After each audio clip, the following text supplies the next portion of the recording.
Olá, Brasil! Olá, mundo! Estamos mais uma vez aqui no nosso encontro para falarmos sobre saúde, porque saúde é o que interessa, não é verdade? Ainda mais nesses tempos que estamos vivendo aqui.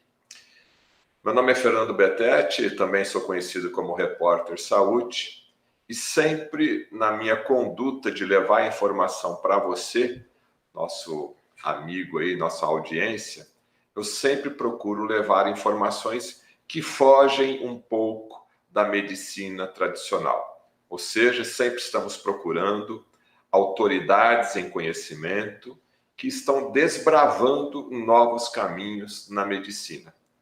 Nós basicamente entendemos, né, essa medicina tradicional é muito importante. É importante você ter o seu médico de confiança para que qualquer problema de saúde, você, lógico, procure o profissional de saúde competente da sua confiança. Mas o nosso papel aqui hoje, e em toda a nossa trajetória, é sempre levar informações diferenciadas, para que sim, você seja o agente transformador junto ao seu médico de confiança, né? Porque hoje a maioria dos médicos estão preocupados com o seu dia a dia. E um grupo de médicos sempre está na vanguarda, estudando novos conceitos, novos tratamentos, novas drogas, né? E é através desse seleto grupo de médicos que a medicina continua avançando. Mais uma vez, quero agradecer a nossa audiência e aos canais também que estão fazendo uma rede hoje conosco, né? Ao Júnior Alac, ao Ricardo Brum, ao Moisés, ao Wilmar, ao Facebook, Instagram. Então, nós já temos milhares de pessoas conectadas conosco e depois esse vídeo vai estar à disposição aí na internet. Vamos direto ao assunto? Vamos lá. Nossa convidada de hoje é a doutora Carolina Nossetti. Vamos, então, conhecer um pouquinho da doutora Carolina, para que depois, na sequência, a gente já vai direto ao assunto, que o nosso assunto de hoje é cannabis, né? Então, o que será que nós vamos aprender hoje com a doutora Carolina nessa palavra cannabis? Daqui a pouco a gente vai falar também o nome popular. O que a cannabis está ajudando a medicina moderna.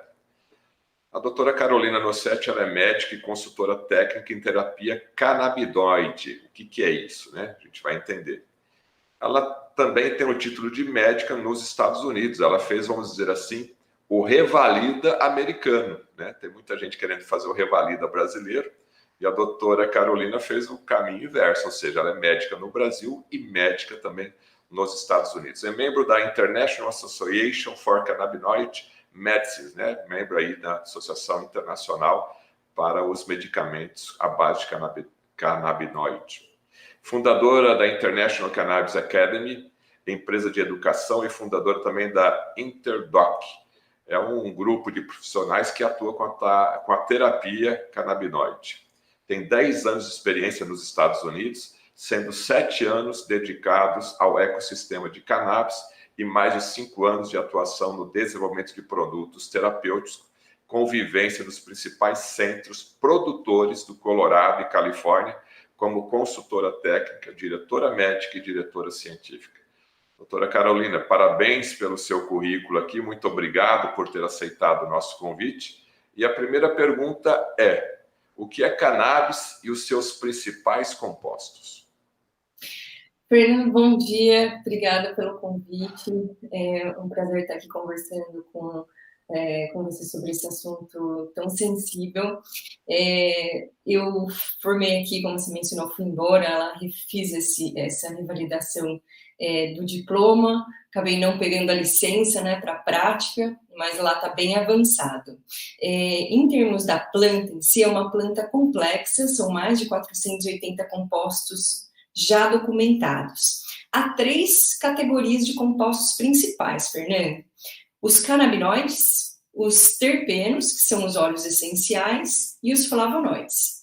E tratando de saúde, né, saúde não só na forma convencional, mas também na tradicional, né, os óleos essenciais têm sido bastante usados por médicos que fazem o cuidado integrativo, porque tem seu potencial terapêutico também. É uma é uma planta que tem sido usada há mais de 5.000 anos de forma terapêutica, de um padrão muito seguro, né, mortalidade zero, né, quando a planta é consumida como um todo.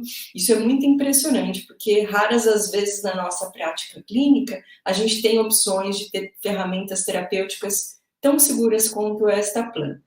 É muito parecido com a orquídea em termos de variabilidade de cepas, então são centenas e centenas de cepas diferentes, com usos muito, muito distintos, né, e respostas muito peculiares em pacientes. Então, tem plantas que aumentam a energia, tem plantas que dão sono, tem plantas que aumentam o apetite, tem plantas que diminuem, então é uma variabilidade. É uma planta que já é permitido o uso, né, no Brasil desde 2015, seu uso terapêutico, diferentes países de primeiro mundo já aceitaram, né, isso dentro dos seus conselhos médicos ou dos órgãos de saúde que tratam dessa tipo de autorização, e finalmente está sendo mais discutido, Fernando, deveria, pelo padrão de segurança que essa planta tem. Agora, doutora Carolina, ainda existe o preconceito, né, que agora a gente vai abrir aqui a palavra um pouco mais popular, o que tem a ver cannabis com maconha, e ainda existe o preconceito, e há quanto tempo, de forma científica, já está sendo estudado os princípios ativos da cannabis para a área médica? Os primeiros estudos foram em 1843, Dr. William O'Shaughnessy, que é um médico inglês que estava numa missão na Índia, foi quando ele descreveu o uso de canabinoides em diferentes indicações, como epilepsia refratária, raiva, tétano, e tem sido estudado desde então, mas o uso é milenar. A palavra maconha é a forma coloquial de se dizer a palavra científica, que é cannabis. E essa questão do preconceito, ela ainda existe. Essa palavra maconha também é revestida de muita negatividade. Então, somos cientistas, né, somos pessoas aqui que estudamos da saúde, então eu sugiro que a gente use o nome técnico, por essa carga negativa. Como a gente não estamos aqui falando, por exemplo, dos efeitos deletérios da birita, como a gente não fala birita no nosso consultório, como a gente fala birita nos nossos vídeos, eu acho que a gente não tem que falar maconha também. Cannabis o nome da planta. Agora, a história da medicina, né, doutora Carolina, ela vem do estudo de todas as plantas, né, da parte da natureza. Muitas drogas hoje usadas na rotina hospitalar, ela vem das plantas e também dos próprios animais, né? Então é erro ter esse preconceito, né? Sim, inclusive o pai da medicina, o imperador Shenhung, né, 2.400 anos antes de Cristo, já utilizava essa planta para diferentes indicações, inclusive dor e demência. Então, não é recente esse uso, isso que eu gostaria de dizer. E esse preconceito é uma ignorância que é muito recente na história. Esse preconceito começou em 1930, na década de 1930, quando houve a proibição em diferentes países. Mas foi só esse período de 1930 para cá que houve esse preconceito, porque antes disso não existia. A cannabis era vendido em todas as farmácias, era uma das medicações mais prescritas e, pelo padrão seguro, era usado em diferentes indicações. Bom, então vamos entender tecnicamente quais são os princípios, né? Como que é feita essa estruturação, para a gente já depois ir para a parte prática das doenças que são tratadas. O que a senhora poderia relatar? Tá, eu gostaria de trazer um destaque para o sistema endocannabinoide. Como a gente tem um sistema endócrino, um sistema imunológico, a gente tem um sistema que é pouquíssimo falado, mas já descrito desde a década de 1990, o sistema endocannabinoide. Ele é composto de enzimas de síntese, enzimas de degradação, ligantes e receptores. Os ligantes e receptores funcionam como chave fechadura. Então, as fechaduras do nosso corpo são o CB1 e o CB2, que são os dois tipos de receptores documentados, e os ligantes dentro do nosso corpo são chamados endocannabinoides. que são 2 neurotransmissores, um chama anandamida e o outro chama 2-AG. É um nome comprido, posso sumarizar como 2-AG. Então, essa questão de falar, não gosto de cannabis, sou contra cannabis, é muito... não é real, porque a gente produz moléculas muito parecidas com as da planta dentro do nosso corpo. Então, na planta, os 2 principais componentes dos canabinoides são o CB1 e o CB2, ou THC e o CBD, desculpe. Tem mais de 100 já documentados os canabinoides, mas esses são os principais. E a gente tem miméticos no nosso corpo que funcionam muito quase idêntico a essas formas fitoterápicas, né, os fitocannabinoides, dentro do nosso corpo, que são os endocannabinoides. Então, essa chave e fechadura já existe independente da planta. Então, eu queria só trazer esse destaque que a estrela da vez não é a cannabis, é o sistema endocannabinoide que os médicos e profissionais de saúde têm que aprender a manipular para ter uma melhor resposta. É um sistema que leva à homeostase, que é o equilíbrio do corpo, né? As doenças nada mais são do que desequilíbrios do corpo, em sua maioria, a não ser essas questões genéticas. Agora, de uma maneira geral, quando você leva um equilíbrio, você traz uma melhor qualidade de vida. E mesmo em doenças genéticas, crônicas, neurodegenerativas, refratárias, doenças autoimunes, quando você tem uma modulação dos sistemas, porque é esse o papel do sistema endocannabinoide, modular os outros, você tende a melhorar a sintomatologia. É para todo mundo? Não, não é para todo mundo. Não funciona da mesma forma para diferentes pacientes. As dosagens são muito personalizadas. Existe a necessidade de aprendizado de autonomia e consciência corporal, que é completamente diferente de qualquer outra terapia que a gente vê na farmácia, que normalmente é um comprimido 2 ou 3 vezes por dia. Então, existe essa peculiaridade dessa terapia de ser muito personalizada, Fernando. Agora, doutora Carolina, a parte legal do princípio ativo dessa droga hoje, porque há um tempo atrás o Brasil estava meio fechado para isso daí. Eu gostaria que a senhora abordasse superficialmente. Hoje o médico brasileiro já pode prescrever, essa droga já está disponível, a Anvisa já aprovou? Sim, são 2 RDCs que estão ativas atualmente. Uma é a 327 de 2019, que regulamenta a comercialização em farmácias. Então, desde dezembro do ano passado, essa regulamentação permite essa comercialização e hoje já se tem 2 produtos na farmácia. Um que é um medicamento, então ele passou para os estudos clínicos e esse é para a espasticidade da esclerose múltipla. Tem tanto CBD quanto THC, um pouquinho mais de THC do que CBD. Pode falar. Não, eu já queria ir para a parte mais prática. Quais são, então, os efeitos principais quando a pessoa, né, o médico prescreve, logicamente é uma droga prescrita pelo médico, quando a pessoa ingere isso, quais são os principais efeitos relacionados no corpo humano aos canabinoides? Os canabinoides agem de maneira distinta e em alguns momentos sinérgico e complementares. Então, o CBD normalmente é usado para diminuição da ansiedade, da dor, distúrbios do humor, insônia. Esses são alguns dos usos dos óleos ricos em CBD. O THC, ele também, o óleo rico em THC também pode ser muito bom na dor, espasticidade, principalmente espasticidade da esclerose múltipla, muitas vezes combinado com o CBD. Alguns pacientes também têm uma resposta boa em insônia, aumento do apetite, náusea e vômito. Então, esse medicamento que está na farmácia, que tem o CBD e o THC, hoje ele é registrado para a espasticidade da esclerose múltipla. E uma outra RDC, Fernando, que está em vigência é a 335 de 2020, que é a importação facilitada e que assim, é uma possibilidade desde 2015.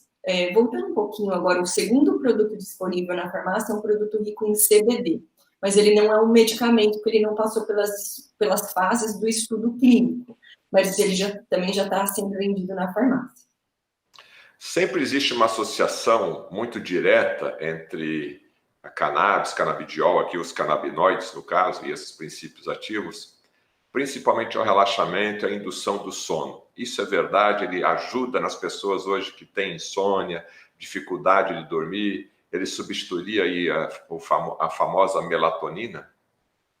É um bom substituto, sim, Fernando. Tem também um padrão muito seguro. Não são todas as cepas que facilitam o sono e tem essa possibilidade de alteração do padrão, né, para um melhor padrão do sono. Tem cepas, como mencionei, que dão energia, então que a pessoa tem até dificuldade de dormir. Mas sim, boa parte das cepas que estão aqui disponíveis no Brasil podem melhorar a insônia dos pacientes. E depende muito da dose, Fernando, porque doses baixas de canabinoides, eles tendem a estimular. E doses altas tendem a sedar. Então, tem alguns pacientes que usam uma dose menor de manhã, porque tem, por exemplo, um paciente com dor, tem que trabalhar o dia todo, ele tem que estar ali focado e com energia. Então, ele pode usar uma dose menor de manhã e uma dose maior à noite para ter um sono mais tranquilo. Existe efeito colateral? Bom, deve existir como qualquer droga, né? Exatamente. Só é um padrão mais seguro. Então, os efeitos colaterais principais no óleo incluem CBD, sonolência, que é dose dependência, a gente diminui a dose, essa sonolência vai diminuir, e alteração da consistência das fezes. Esses são os dois principais documentados. Não são todos os pacientes que têm, é uma minoria.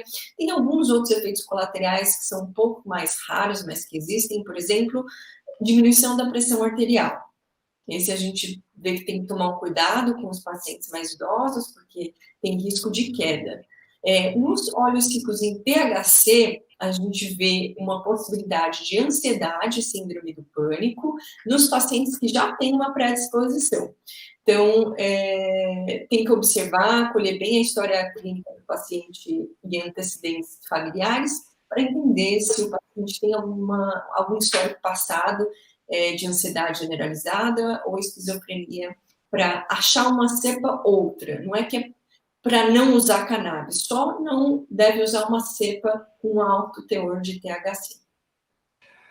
Doutora Carolina, os médicos no Brasil já estão capacitados, eles estão procurando treinamento. Eu sei que a senhora é uma desbravadora nos treinamentos, nos congressos da cannabis para divulgação disso, né? Mas eu queria um panorama geral, a sua visão em relação aos médicos brasileiros, eles estão abertos a isso daí? Esse medicamento, ele está na farmácia da esquina, ele é medicado com receita que fica segura na farmácia. Me fala um pouco desse lado prático do médico aqui no interior, né? E da prescrição, como que ela é feita. Tá. O médico, pelo ato médico, a gente tem a liberdade e a autonomia dentro do nosso consultório. Então, pelo ato médico, todos os profissionais médicos podem prescrever e ter autonomia dentro do seu consultório. Existe, sim, uma medicação que está disponível hoje na farmácia, que é só ir lá e ter acesso. São duas, na realidade, dois produtos disponíveis, um rico em CBD e um com CBD e THC numa proporção muito próxima. Esses que estão na farmácia, aí sim, essa questão da receita ficar retida, né? Se for um produto com mais de 0,2% de THC, esse paciente vai precisar de uma receita amarela. Se for com menos de 0,2% de THC, o paciente vai precisar de uma receita azul. E se for um produto importado, a receita é branca, e aí é bem simples a forma de prescrição, só que tem que mandar para a Anvisa para ter autorização, demora de 1 a 10 dias para sair essa autorização. Os valores são muito próximos. Com relação à educação, Fernando, isso é um desafio mesmo. Depois que eu voltei, eu vi que eu precisava separar um tempo da minha semana para me dedicar a ensinar outros colegas. A minha intenção não é centralizar o que eu conheci e atender os pacientes. A minha intenção é que todos os colegas tenham a mesma mão, porque tem muito paciente precisando. Então, dedico uma parte a essa questão de educação, sempre deixo nas minhas redes sociais, em breve vai ter um curso também, os colegas que estão aqui, profissionais de saúde, já estão convidados, e no meu Instagram e Facebook eu vou sempre colocando cursos novos, Fernando, porque enquanto não tiver uma educação maciça, a gente vai continuar vendo esse preconceito, que é pura falta de conhecimento, porque que médico que não ia querer um produto que tem mortalidade zero? que pode ser usado no lugar de medicamentos que a gente sabe que não são efetivos. Os pacientes com demência, a gente vê que é uma coisa muitas vezes desesperadora das famílias. Esses pacientes com autismo, que tem zero produtos específicos para autismo hoje na farmácia, não existe. Por isso que os médicos não precisam nem provar refratariedade nesses casos. Já que a doutora falou do autismo, vamos explorar, vamos aprofundar, porque a gente observa o número crescente, né, de pessoas que já nascem com autismo. A gente já percebe também o autista no meio social, que antigamente era raro você ver uma pessoa autista. O que o princípio, né, do canabinoide pode ajudar no autismo? E que tipo de autismo, já que a gente tem aí uma diversidade? Sim, Fernando, essa sua colocação é muito pertinente. O CDC, que é um órgão americano, menciona que 1 entre cada 59 crianças que nascem está dentro do espectro autista. Eu fiquei muito impactada por esse número, mesmo porque eu tenho uma grande quantidade de pacientes que estão dentro do espectro autista e eu entendo a dor e o impacto que é nos cuidadores e familiares. E vejo o potencial da cannabis em diferentes partes do cuidado desse paciente. Então, pacientes que muitas vezes têm ansiedade, são pacientes, esses todos que eu vou mencionar agora têm o potencial do óleo rico em CBD em ajudar. Ansiedade, agressividade, melhora do padrão do sono, melhora da cognição, isso inclui foco e memória, e melhora de distúrbios do humor, que é bem prevalente no caso desses pacientes. Então, esses são alguns pontos. Eu vou trazer um dado aqui, que é uma publicação da Nature, que é uma revista muito respeitada. Entre os pesquisadores estava o professor Rafael Mishulam, que é um búlgaro radicado em Israel, que é o maior pesquisador nessa área. Eles fizeram um estudo com um extrato rico em canabinoides da planta toda, em 188 crianças dentro do espectro autista.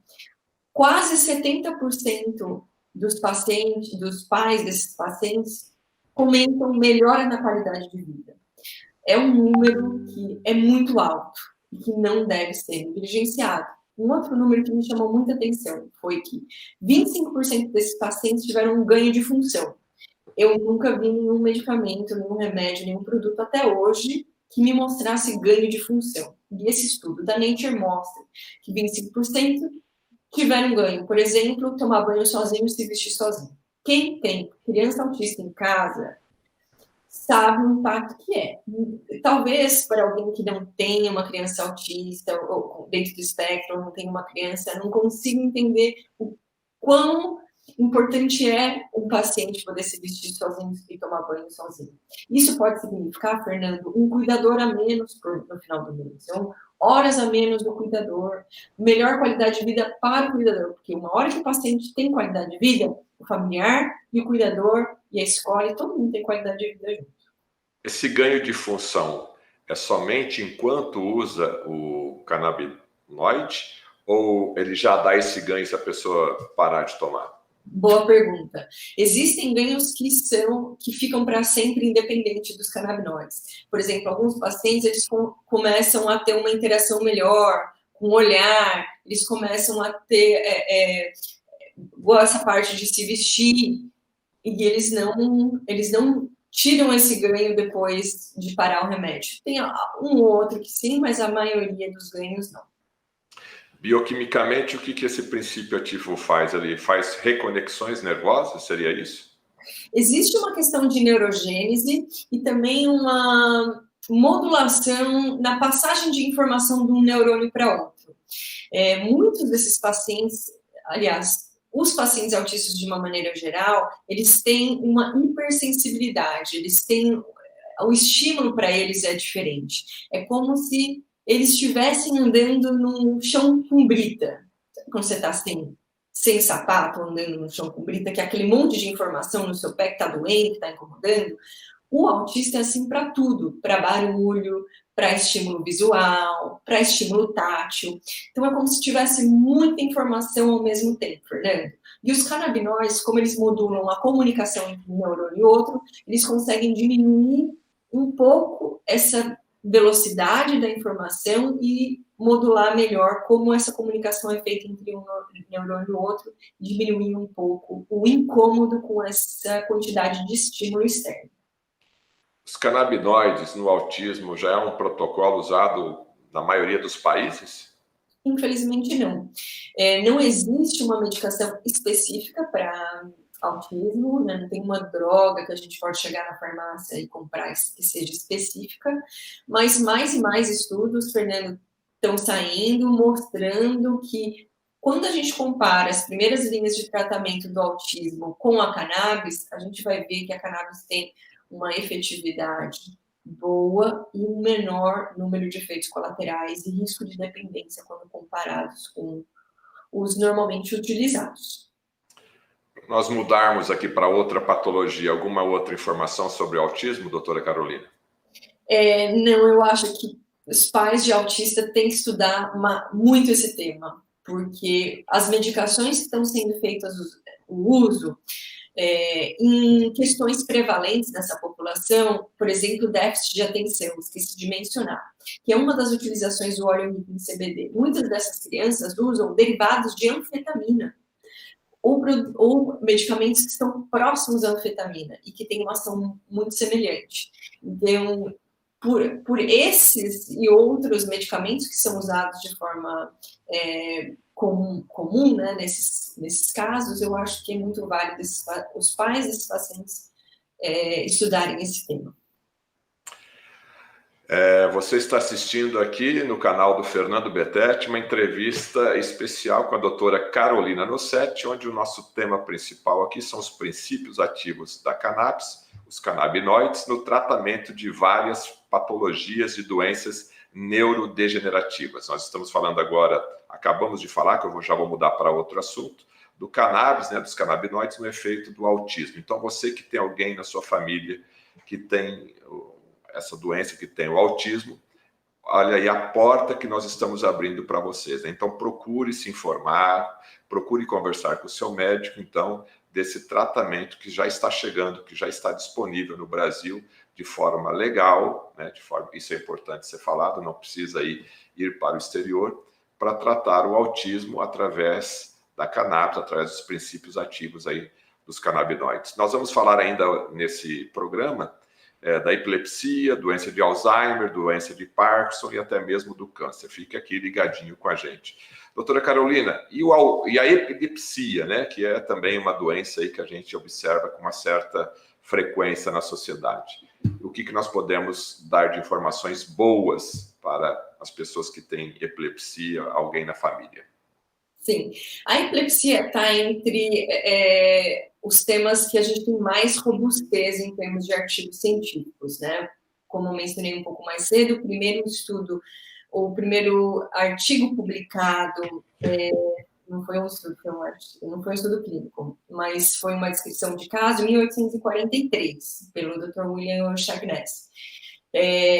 Na ocasião, ele fez essa publicação descrevendo o uso numa lactente de 40 dias com epilepsia refratária e que teve uma resposta muito positiva com óleo rico em canabinoides. Só que no caso dele era mais THC do que CBD, e ainda assim teve uma resposta positiva. Então, o THC ele não é vilão no caso da epilepsia.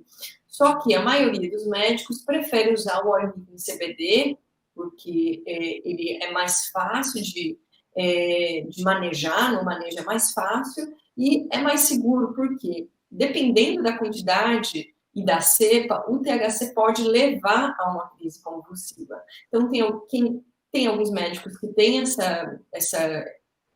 conhecimento, né, esse manejo, é uma possibilidade, mas a maioria usa óleo com CBD. O mesmo mecanismo, Fernando, como os canabinoides, eles modulam a comunicação entre um neurônio e outro, o óleo rico em CBD ele tem esse potencial de diminuir a frequência dessas passagens de informação entre um neurônio e outro e diminuir as crises convulsivas. Então, essa é uma indicação, Fernando, muito documentada. Inclusive, o Brasil, por meio do professor Elisaldo Carlini, que completou 90 anos há 2 dias atrás, foi o primeiro do mundo junto com o professor Rafael Tchuma, a fazer uma publicação de estudo clínico com o uso de canabinoides em epilepsia. Então, somos pioneiros no Brasil no uso de canabinoides para essa indicação. Muito positivo, Fernando, porque muitos desses pacientes são polifarmácias, eles usam diferentes medicações e boa parte desses pacientes ou não tem a resposta que quer, ou tem efeitos colaterais negativos. E o padrão de efeitos dos óleos secos em CBD, eles são muito mais seguros, né, do que as medicações que estão sendo feitas muito hoje. Doutora Carolina, aqui a senhora poderia falar em relação ao número de ataques epilépticos, né? Que sempre, quando você conversa com algum membro da família, teve uma crise por dia, teve 5, tem 10 ataques por dia, que esse é o grande dilema de uma família que tem um paciente desse, um membro da família que tem esse problema. Chega a zerar? Tem pacientes que zeram. Tem pacientes com síndromes convulsivas que antes tinham 1.200 crises convulsivas média mês, né? Que é por exemplo, uma síndrome que chama síndrome de Dravet, que é uma epilepsia refratária, de difícil controle, é uma doença crônica, neurodegenerativa, no sentido de mobilizar todo o paciente de forma negativa, porque o paciente não consegue se desenvolver, né? Acaba criando muita inflamação local e trazendo desafios para os pacientes no seu cuidado. Então, com relação ao número, não tem um número específico, Fernando. Mas sempre diminui. A intenção é essa. Não é 100% dos pacientes, né, que tem melhora. A cannabis não é para todo mundo. Mas diria que a maioria tem uma resposta positiva de uma forma ou outra, diminuindo o número de crises convulsivas, e alguns pacientes zeram esse número de crises convulsivas. Tem alguma indicação do cannabis para aquelas crianças ou pacientes que têm aquela contratura muscular constante, né, que através do nascimento tiveram paralisia cerebral, hipóxia? Tem algum tratamento nesse sentido também, doutora? Sim, na realidade, um dos produtos que estão sendo vendidos hoje na farmácia, que é rico em canabinoides, a indicação é espasticidade da esclerose múltipla. Mas espasticidade, de uma forma geral, tem uma resposta positiva com o uso de canabinoides. Então, normalmente se combina o CBD e o THC para uma melhor resposta, mas tem pacientes que respondem bem com óleo rico em CBD, nos casos de espasticidade, contratura muscular, rigidez muscular, né? Então, sim, é uma boa pergunta, Fernando, e é uma resposta positiva, sim. Agora, a pessoa só tem essa melhora, vou repetir aquela mesma pergunta que eu fiz agora há pouco, somente durante o uso ou depois de um tempo de uso ela já ganha esse ganho de função? Não, só durante o uso mesmo. Normalmente não é algo que se mantém, Fernando. Pode se manter por um período, mas normalmente a espasticidade volta depois. Bom, agora nós vamos falar de Alzheimer, também é uma doença que, infelizmente, né, a gente está falando aqui, a maioria das doenças tem aumentado em termos de quantidade de abrangência dentro de uma sociedade, de um número de pessoas, né? E também o número de doenças novas que nós estamos observando aí. O que pode ser feito pelo Alzheimer, doutora Carolina, usando aí os canabinoides? No caso dos pacientes com demência, a gente vê uma resposta positiva com relação à melhora da cognição, então memória e foco. Muitos desses pacientes têm distúrbio do humor, muitos desses pacientes têm uma sensibilidade ou uma seletividade alimentar, dor e desafio no sono, os pacientes mais idosos, né? No caso, a dor no caso dos pacientes mais idosos. Mas em demência, de uma maneira geral, ansiedade, alguns pacientes que têm agressividade, distúrbio do humor e melhora cognitiva. E a memória volta a funcionar melhor ou não? Sim, tem alguns pacientes que começam a lembrar dos nomes dos filhos, de lugares que eles já tiveram. É É bem impactante, Fernando. Não são todos os pacientes, mas tem alguns pacientes que têm uma melhora significativa da memória, sim. Em relação ao Alzheimer, a senhora enfatizaria qual melhor benefício no caso do Alzheimer? Melhora cognitiva. Melhora cognitiva. Lembrando, Fernando, que não adianta o paciente ter uma terapia como essa com a cannabis, que é impactante, que pode ser positiva, se o paciente continua fazendo ingesta de açúcar, de glúten, de produtos processados, leite, derivados. Então, acho que vale a pena a gente ter essa sensibilidade de ajustar esses pontos nutricionais quando a gente estiver considerando o uso do óleo rico em canabinoides. Agora, doutora Carolina, uma situação, acho que é comum no seu dia a dia aí, né? As pessoas que já têm um paciente com autismo, né, na família, pessoa que tem aí o Alzheimer, que a gente está falando da epilepsia. Lógico que quando vão procurar a doutora Carolina, uma das ferramentas que a senhora tem à mão é os canabinoides aqui no caso. Mas normalmente também esses pacientes usam várias drogas, vários remédios. Como é que fica essa prescrição nesses pacientes que utilizam várias drogas? Vai prejudicar? Vai dar mais efeito colateral? Você tem o bom senso de conversar com o médico também para poder falar, olha, eu estou entrando com essa droga aqui. Como que é esse dia a dia prático, né? Porque normalmente esses pacientes têm 2, 3, 4 médicos que acompanham. Ótimo, Fernando. Existe a necessidade de ter uma comunicação com as outras equipes. Então, eu sugiro sempre aos pacientes que vão no meu consultório que comuniquem aos outros colegas que estão fazendo parte do cuidado e nosso código de ética não permite a gente fazer alteração, né, de condutas de outros colegas. Então, quando a gente inicia o tratamento, a gente sempre inicia de forma adjunta. Então, a gente adiciona a terapia canabinoide sem alteração alguma dos medicamentos que estão sendo feito o uso. Um ou outro, a gente é um pouco mais conservador, por exemplo, no caso dos benzodiazepínicos de meia-vida longa, por exemplo, o diazepam, pode ser que o paciente tenha uma sonolência maior. Então, a gente ou diminui um pouco a dosagem ou substitui por um benzodiazepínico de meia-vida um pouco mais curta. O que isso quer dizer? Que ele não fica tanto tempo no sangue, em linhas gerais. Agora, é natural que muitos desses pacientes vão desmamar, não vão precisar mais dessas medicações.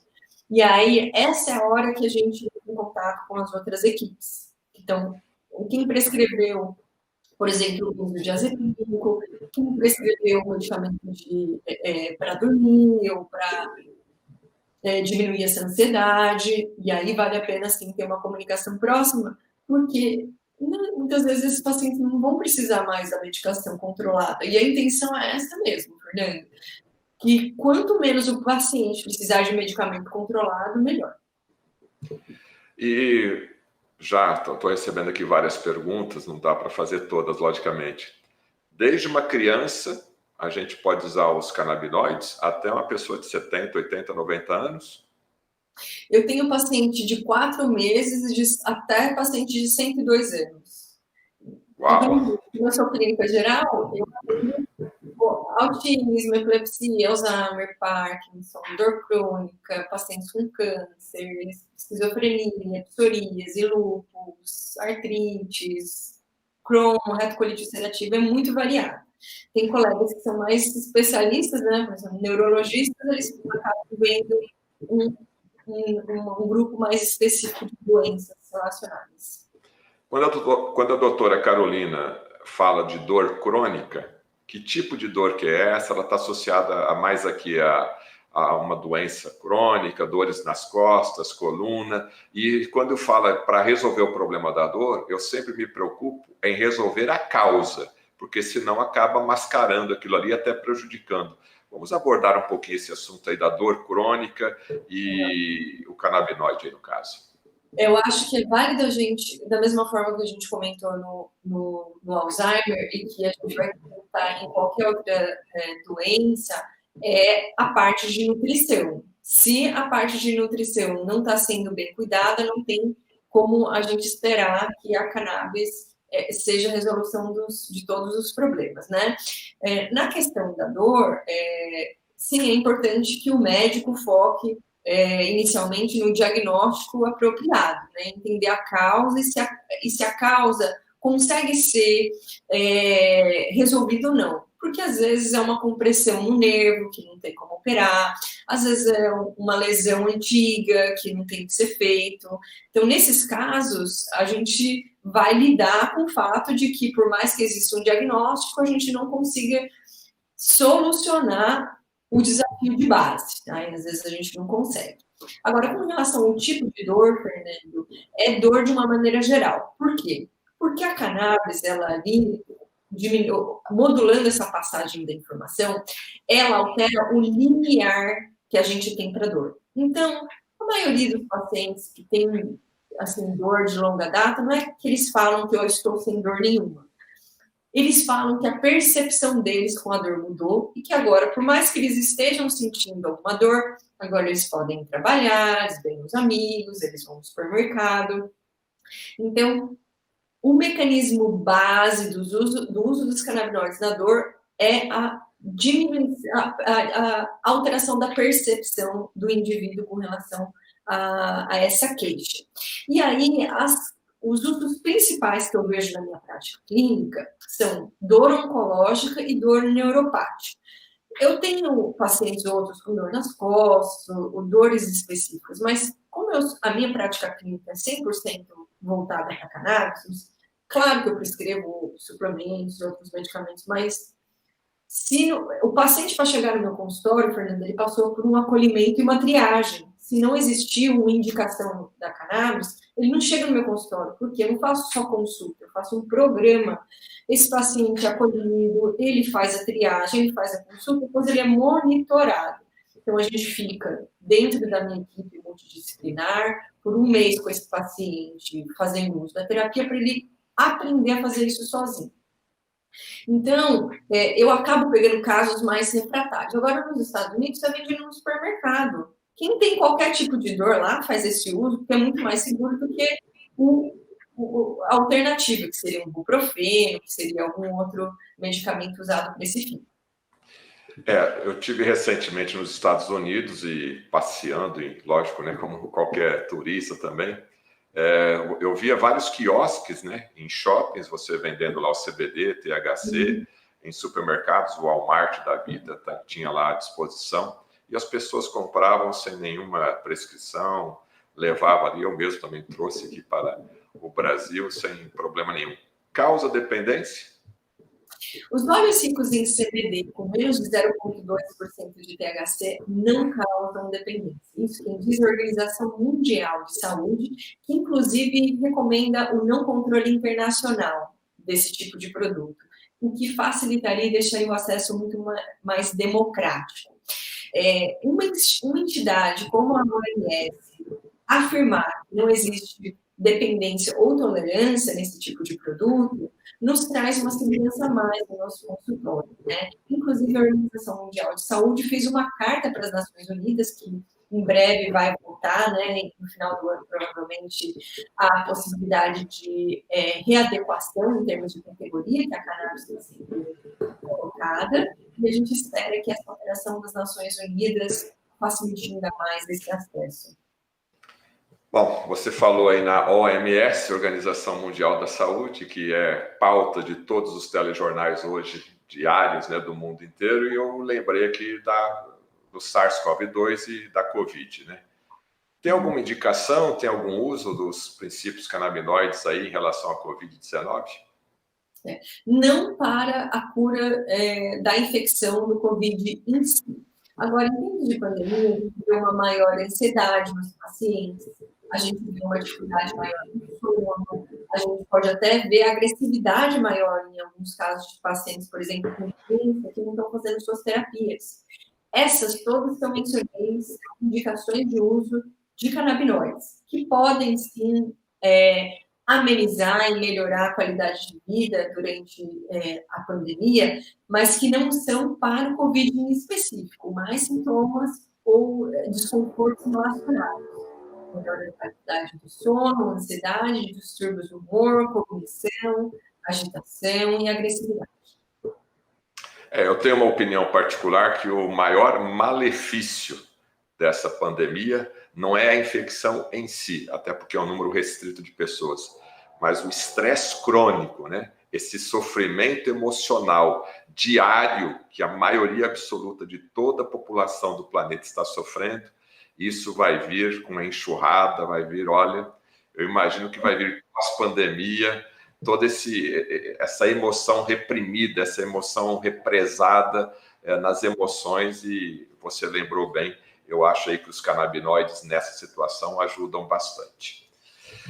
Continuando aqui a nossa pauta, doutora Carolina, nosso tempo aqui já está indo para a reta final. Logicamente, não poderia te falar do Parkinson, né? Até porque o Parkinson está associado aí também o senso mais comum é a questão mecânica, né? A questão dos tremores. O que nós temos aí de novidade de tratamento dos canabinoides em relação à doença de Parkinson?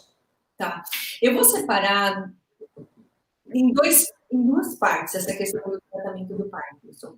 Por quê? Tem algumas coisas que são prevalentes, e que não são o que mais incomoda o paciente, tem o que é característico, que é o tremor, e que é o que incomoda mais, tá? Então, no caso dos pacientes com Parkinson, o óleo rico em CBD, ele pode ajudar na depressão, né, distúrbios do humor, na insônia, ansiedade. Então, aquele tremor mais fino que o paciente tem antes de sair de casa, que é ligado com ansiedade, esse óleo rico em CBD pode ajudar. Alguma modulação em termos de apetite, esses são pontos que talvez o CBD, ou talvez não, existe o potencial do CBD ajudar. Agora, no tremor em si, é o óleo rico em THC que vai fazer a diferença. Então, infelizmente, a gente não consegue ter um controle dos tremores de base do Parkinson com óleo rico em CBD. E também a espasticidade, às vezes funciona bem com CBD, mas muitas vezes a gente precisa adicionar o THC também. Então, espasticidade, o tremor base, o THC é positivo. E nos outros sintomas relacionados, a gente vê uma resposta boa com o CBD. Então, a combinação é o ideal, Fernando. E dentro do seu número de pacientes e também dos seus colegas, que eu sei que a doutora Carolina coordena em um grupo de número considerável de colegas, né? Tem muitos pacientes com Parkinson sendo tratados já hoje, doutora? Sim, uma das maiores indicações que batem lá na Anvisa, né, para se pedir autorização para importação, as mais pedidas são autorização para epilepsia, autismo, Alzheimer, Parkinson e dor, e pacientes com câncer. Essas são as 6 lá que os pacientes pedem na Anvisa. Então, sim. E a senhora tem percebido, lógico que agora na pandemia todo o número é maquiado, né? Mas os teus colegas, eles têm procurado mais informações a respeito da cannabis, do canabidiol? Sim, eu senti que nos 3 últimos meses, durante esse período da pandemia, houve um aumento considerável do número de prescrições desse tipo de terapia. Me espantou um pouco, porque eu achei que diminuiria, né, pelo valor que é ligado ao dólar, pela dificuldade, de uma maneira geral, financeira de todo mundo, pela dificuldade de ir até o médico, mas os médicos se adaptaram, começaram a fazer mais telemedicina, mais consultas online, os pacientes entenderam que essa era uma medicação segura e a de escolha, né, acredito eu, uma segurança. Nos Estados Unidos e Canadá, esse mesmo padrão também é observado. Os dispensários foram considerados serviços essenciais, então não foi só no Brasil que houve aumento de consumo de cannabis durante a pandemia. Nos outros países a gente consegue ver o mesmo tipo de padrão de aumento, Fernando. Agora vamos falar de câncer. Nós estamos conversando aqui com a doutora Carolina Nossetti, ela é especialista em tratamento de doenças neurodegenerativas, usando o princípio da cannabis ou os princípios ativos canabinoides, que são assim chamados. Qual que é a relação, então, desses princípios ativos com o câncer, que é um nome que causa muito arrepio em toda a população? Então, Fernanda, a gente tem que separar em duas partes também. Um é com relação ao uso dos canabinoides em câncer em si, tá? Isso a gente ainda não tem provas que a cannabis pode levar a remissão.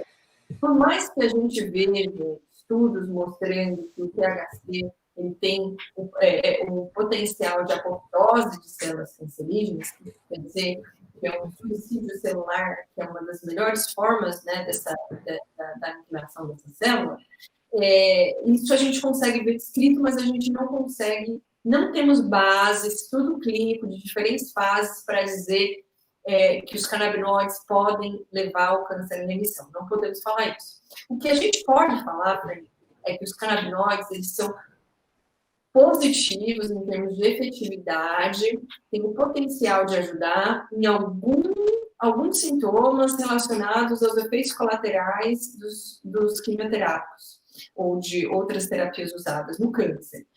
Então, náusea e vômito, aumento do apetite, a gente vê uma melhora, dor, ansiedade, distúrbios do humor, distúrbios do sono, esses são todos pontos que a gente vê uma melhora. E os óleos ricos em THC em específicos que aumentam a fome, diminuem a náusea e vômito, tem uma resposta boa com relação à ansiedade, dependendo do caso e dependendo da cepa, né? Mas esses são, eu acredito, os pontos principais, Fernando, no caso do uso dos canabinoides em pacientes com câncer. Ou seja, no câncer ele é um coadjuvante, né? Ele acaba ajudando de forma paralela, principalmente nos efeitos posteriores do tratamento oncológico, que tem a ver principalmente com as dores, né? Quando você falando aqui de dor novamente, eu lembrei da fibromialgia, né? Que as pessoas reclamam muito. Tem também um benefício nos tratamentos da fibromialgia? Sim, é bem impactante, mesmo porque são pacientes extremamente refratários. Existe um componente emocional que muitas vezes as medicações tradicionais tendem a negligenciar, ou senão o paciente tem que usar algo para fazer essa modulação emocional e algo para dor e algo para, enfim, vários pontos diferentes, né, em termos de cuidado, polifarmácia, é o padrão desses pacientes. Então, sim, muito impactante, Fernando, tanto na parte emocional quanto na parte de dor em si. Falando um pouquinho mais de dor, doutora Carolina, nós temos aí talvez uma centena de medicamentos disponíveis nas farmácias, aqui no Brasil ainda de compra livre, né? Aquela dorzinha de cabeça que você tem, aquela dorzinha muscular, uma dorzinha que incomoda aqui ou ali, os brasileiros, né, têm o péssimo hábito de se automedicar. E aí na farmácia você tem ali as prateleiras com uma centena de medicamentos comerciais à disposição. Vamos fazer um exercício de futurologia. Lá na frente, será que essa estante, essa prateleira lotada com uma centena desses medicamentos aí para dor, poderá ser substituída pelo canabidiol? Sem dúvida, Fernando. Já era assim antes de 1930. Já se usava para diferentes tipos de dores dentro da casa das pessoas. Então, se usava para cólica, se usava quando estava com alguma dor nas costas, dores diversas. A cannabis era a medicação, era um produto mais prescrito até a proibição. E nos Estados Unidos já é assim. Nos Estados Unidos, nos estados que se permitem, muitas das pessoas já têm na sua caixinha de medicamentos cepas diferentes, né? Não só para dores, mas questões do dia a dia, uma alergia na pele, né? Ou uma ansiedade a mais que o paciente possa estar tendo naquele dia. Então, tem alguns usos corriqueiros do dia a dia que é muito melhor você ter uma medicação, um produto seguro dentro de casa para fazer. A Big Pharma vai deixar? A Big Pharma já está entrando na onda. Eles viram que não conseguiam lutar contra, agora estão se juntando a eles. Então, 2 dos medicamentos que estão na farmácia hoje são medicamentos de grandes indústrias farmacêuticas. E a psoríase? O que nós temos de novidades da psoríase com os canabinoides? Ótimo, Fernando. Esse é uma outra indicação interessante. Não só na questão de modulação imunológica, né, em termos gerais, mas na pele. Então, os pacientes fazem uso oral e fazem uso tópico. Existe uma influência dos canabinoides nos queratinócitos e existe uma diminuição, uma modulação imunológica que evita os flares, os picos de resposta do sistema imune.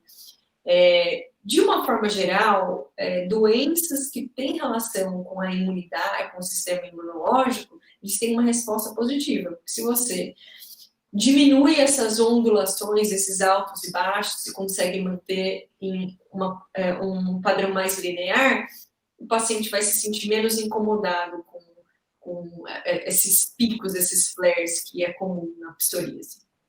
Um outro ponto, Fernanda, é com relação à parte emocional também, porque os pacientes com psoríase, eles relatam um maior número de lesões na pele e outras dores, né? Por exemplo, dor articular, quando existe uma questão emocional envolvida. Doutora Carolina, tem uma mãe aqui, e como é uma mãe, a gente selecionou aqui essa pergunta, talvez a gente possa estar ajudando outras pessoas também, né? O nome dela é Tereza Mello. Meu filho tem uma doença raríssima, síndrome de Van der Knapp. Ele pode usar? Ele usa 2 tipos de anticonvulsivante e se encontra estável. Síndrome de Van der Knapp. Não sei se é assim que se fala. Eu não conheço essa síndrome, então eu não vou poder dizer se é uma síndrome tão rara. Eu acho que vou precisar de um tempinho para... Mas... Ela toma 2 anticonvulsivantes, então, pela lógica, o que a senhora acredita? Me parece aqui que é uma síndrome encefálica, né?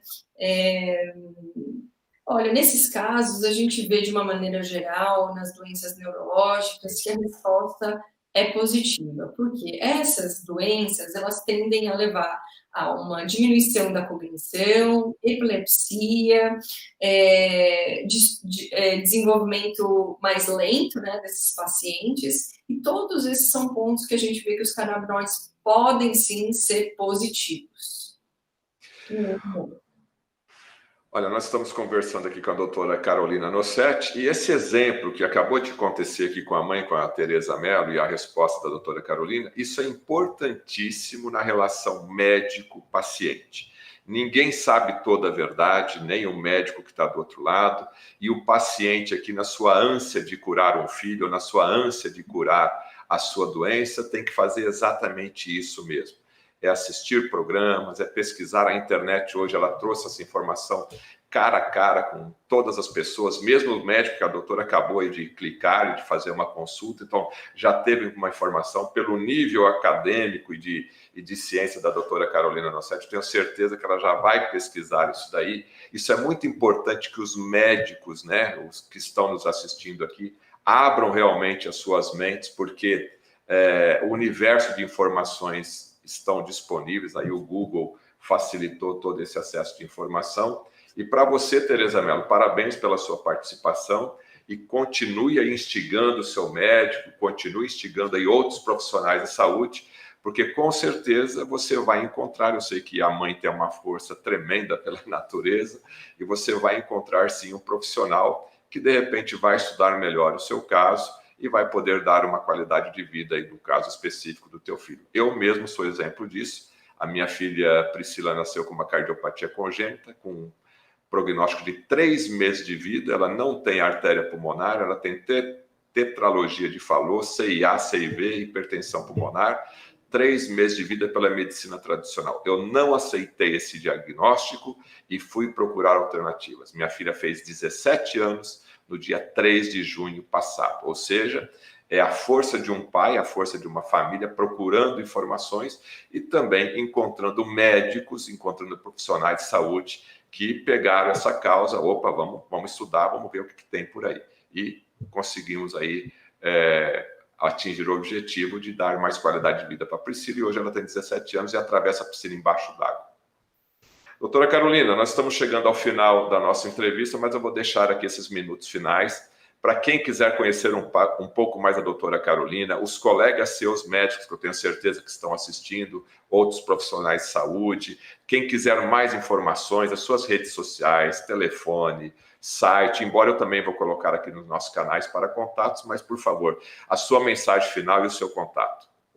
Tá, primeiro que você falou uma coisa no começo, Fernando, de sermos agentes da transformação. E esse é algo que eu gosto sempre de concluir as minhas falas com. Que todos aqui tenhamos nossa responsabilidade como seres humanos de compartilhar um conhecimento que a gente adquiriu para as pessoas que precisam. Então, se vocês encontrarem pacientes que têm com autismo, Alzheimer, Parkinson, dor crônica, doenças neurodegenerativas, doenças autoimunes, que pode ser que os canabinoides tenham potencial de ajudar, compartilhe esse vídeo, fala para a pessoa estudar. Como o Fernando se mencionou, a gente não sabe de tudo. Então, leve essas informações para o médico, imprima as informações, imprima os estudos clínicos e leve lá para o seu médico e converse. A gente só vai conseguir sair dessa dificuldade, desse preconceito, quando a gente educar as pessoas. Então, as minhas redes sociais no Instagram e no Facebook, BRA Carolina Nossetti, Carolina com C, N-O-C-T-T-I, meu sobrenome.